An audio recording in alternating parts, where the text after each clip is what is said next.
Hey everyone, welcome back to my channel. It's been 7 months since my hair transplant in Turkey, so it's time for an update. So let's get started.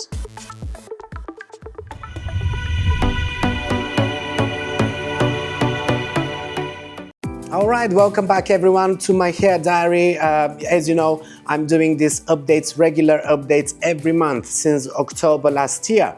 And also welcome to everyone who are watching this for the first time. So in this series, basically, I'm tracing my journey, my progress from my hair transplant, which was in October 2024.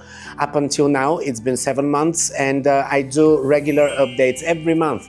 I'm doing an update so that not only I can keep track on what's happening and how everything is progressing, but also I share this with you so that I can help you if you are in research. If you are thinking of having a hair transplant, then most likely you're doing your research, which is great. This is the first step. So what are the things that I want to outline before we look at my progress? I will show you my time-lapse progress since October last year. But first, a few things that I want to outline. Let's start with the research part, which is maybe what you're already doing. When you're researching, make sure that you look at different clinics, you get different quotes, and ideally book consultations.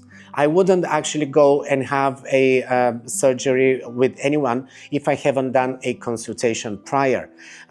So definitely book consultations. If you are not in Turkey and you want to go to Turkey, then you can do these consultations over the phone, over WhatsApp, Zoom. There are ways to actually have a consultation before you get to the clinic. In my case, I was also taking pictures that I was instructed, angles and everything, what pictures I need to take. I sent this over. They look at the pictures. Then we discussed, how many grafts and everything.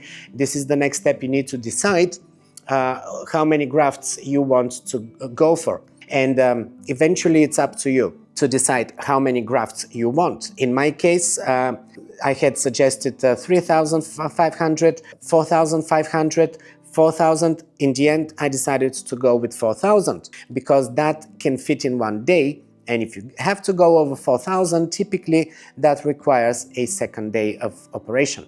It's not a heavy operation, you're not under full anesthetic, which is good, but I didn't really want to go for extend it into 2 days, so I decided to do 4,000 grafts. Now, in hindsight, if I had done 5,000 or even 6,000 grafts, then maybe my hair would be really, really thick. And we see these kind of results, but it really depends on the type of hair. And this is the next point that I want to discuss, expectations versus reality. So when we do research, we usually see the most popular videos, and the most popular videos are the ones that have the biggest transformation from, someone who is completely bald to having extremely thick hair, almost looking like a 16-year-old, 18-year-old, teenager type of hair. I feel that these are setting unrealistic expectations. First of all, with one procedure, even if it's on 2 days, even if you stretch it to 5,000, 6,000 grafts, if you're bald, you're not going to get that kind of thickness. Usually that kind of thickness you get after 2 procedures. So I met several people in my research and when I was talking to people as well who had 2 procedures over the course of 10 years. After a few years, you repeat, you have another procedure. And these are usually the ones that have this kind of dramatic effect. But as you can see, my hair looks really normal right now. It doesn't suggest that I've even done a hair transplant, unless you look at my before footage. As you can see, I wasn't really balding, but you could definitely see my scalp a lot. And right now, I will come closer to the camera.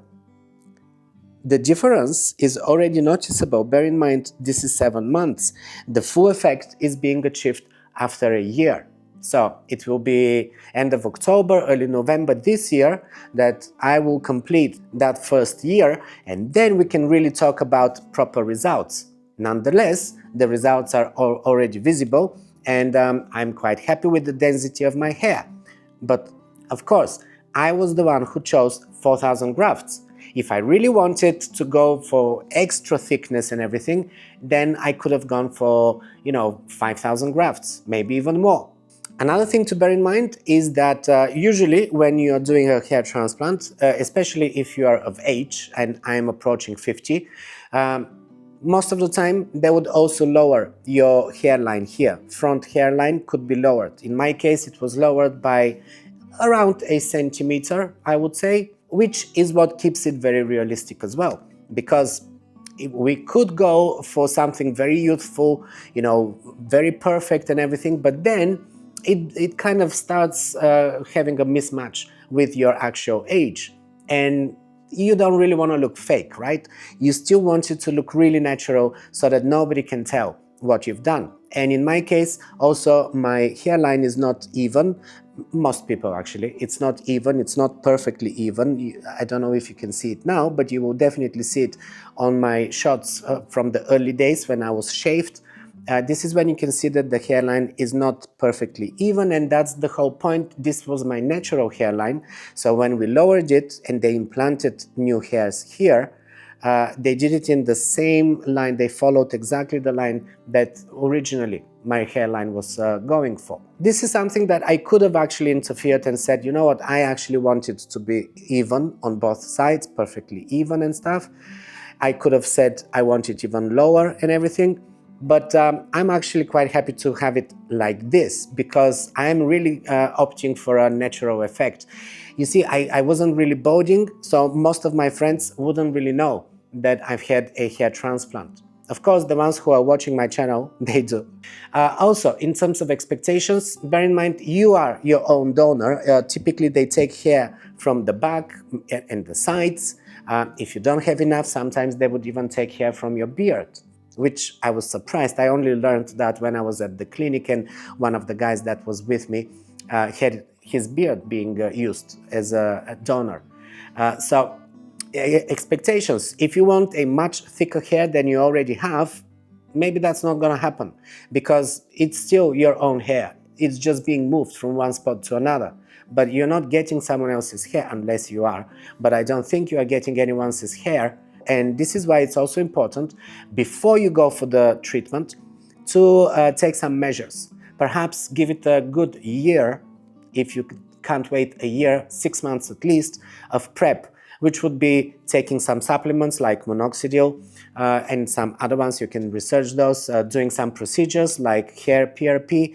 I've talked about this in my previous videos as well. I did 3 procedures of hair PRP, which reinvigorates the hair, makes it a little bit thicker, stronger, healthier. And usually you have to wait at least 3 months between procedures.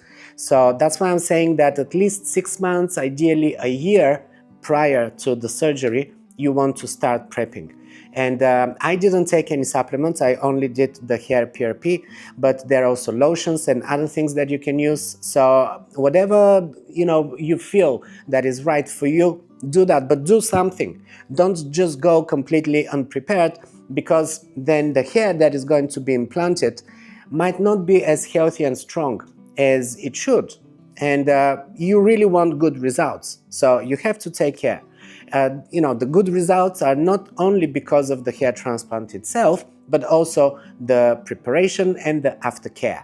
All right, so now let's talk about aftercare. Or actually, no, let's first mention a little bit about the procedure. In my case, the procedure took a whole day. I did it in Cosmedica, which is the clinic that I chose after, a lot of research, after a few different consultations with several different places.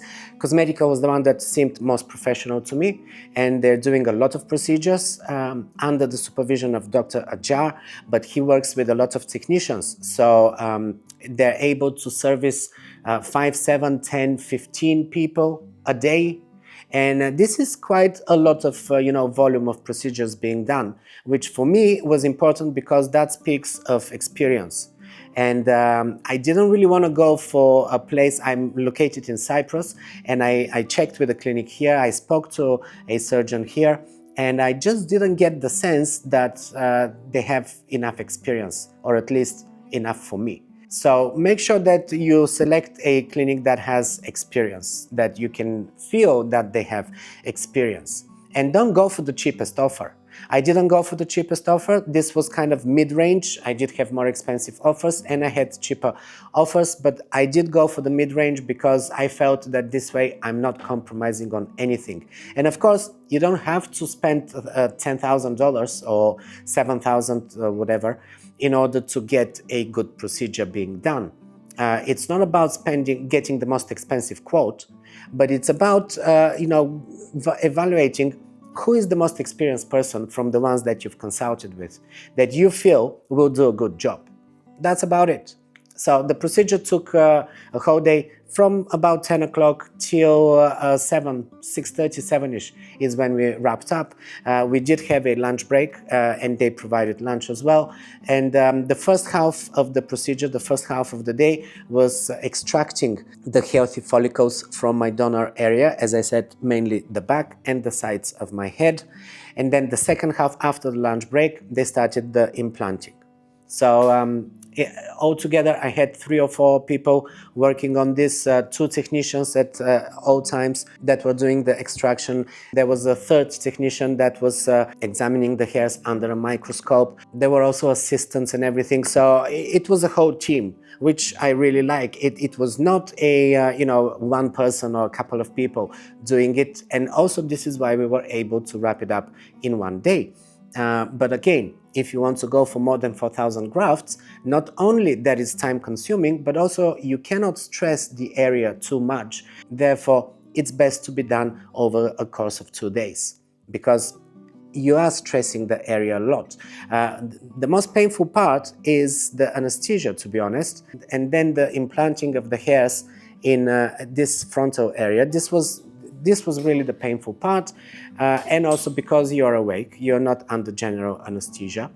But the extraction and the implanting of hairs, I didn't feel anything because once the anesthesia kicks in, you don't really feel anything after that. So I went to the hotel and the hotel was provided. It was part of the package that I ordered. It was a 5-star hotel. They took me to the hotel after the procedure. The next day I went back to the clinic for just dressing the hair, removing the bandages, cleaning the area and everything. And then they gave me a whole series of supplements. I had 3 types of pills that I'm taking, and these are saw palmetto, biotin, and a complex formula, which is really packed with a lot of vitamins and minerals, amino acids and everything. I'm actually displaying them here on the screen for you because it's too many to be listing them and talking about each of these ingredients, but I feel that this is just a fantastic supplement. And now that I'm approaching the end of my supply, they gave me 6 months supply.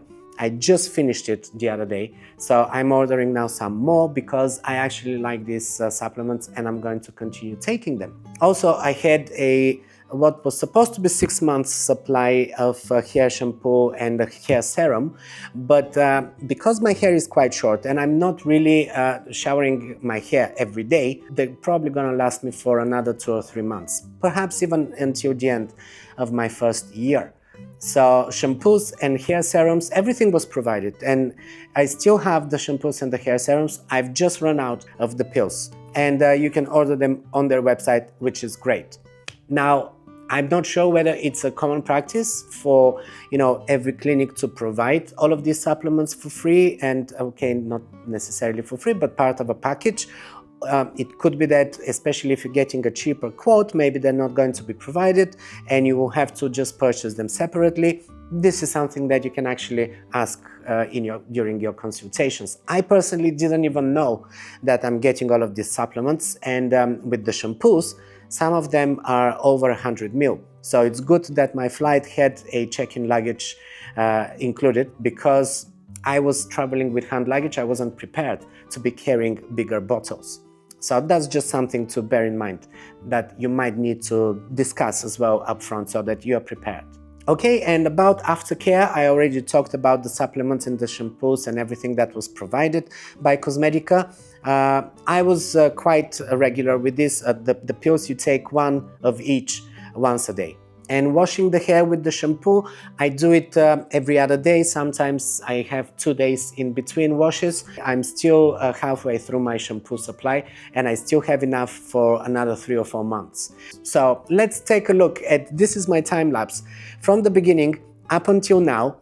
And you can see the difference. Especially I feel that in the first days, in the beginning, we see the hair growth starting immediately. I was surprised because during my research I read that your hair is supposed to fall off at first and then start growing after another couple of weeks or something. With me it was immediate. From day one I was already seeing growth. Also, some people experience a lot of swelling in the head in the first couple of days or in the first few days. With me, the swelling was very minor, almost unnoticeable, and it was only for the first day. By the second day, it had already subsided.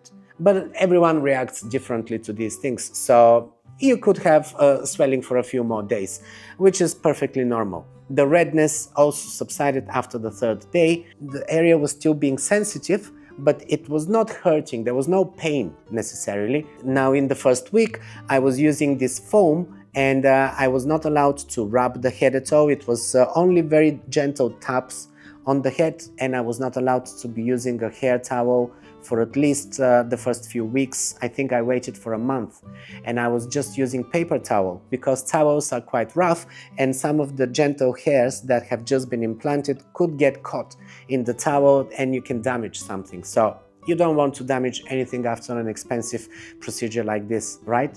I was also using a different type of shampoo in the first week with the foam, in combination with the foam. After I stopped using this foam and the shampoo, I switched to the other shampoo also provided by Cosmedica, which is the one that I'm using to this day, and I still have supply of this for another few months. So all of this is the aftercare. I was not allowed to wear a hat for the first month. I was provided with a very soft hat by Cosmedica, so this is what I was wearing in the first couple of weeks, just to keep the hair from getting dust and stuff like that. And I was not allowed to be sleeping on the back of my head.